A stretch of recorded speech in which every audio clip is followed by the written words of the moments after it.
Hey guys, and welcome back to this channel. In this video, I'll be showing you guys how you can craft an enchanted chest and grow a garden. So you're going to go here, you're going to go to this one on the left, the crafting table. Then select the enchanted chest. This is what you can get. The emerald bed, the cardinal. I do not know how to pronounce this. Shumi. Aether fruit. Aether. I don't know how to pronounce this.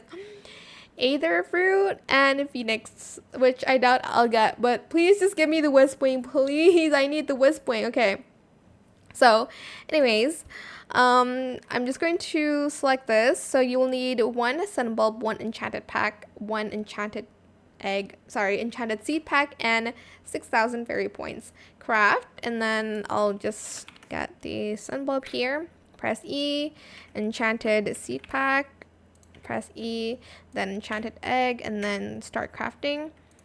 Hopefully I'll get something good, but I don't know. But that is how you can craft the enchanted egg. Hopefully I get the phoenix. I don't know. But yeah, that is pretty much it about this video. Hope it was helpful for you guys. Don't forget to like, comment, share, and also subscribe to this channel if you haven't done that already. If you have any more questions about this video, just leave it in the comment section down below. I'll try my best to answer them all for you guys, and if you found this video helpful, please click the thanks button as well. That is it. Thank you so much for watching. Bye.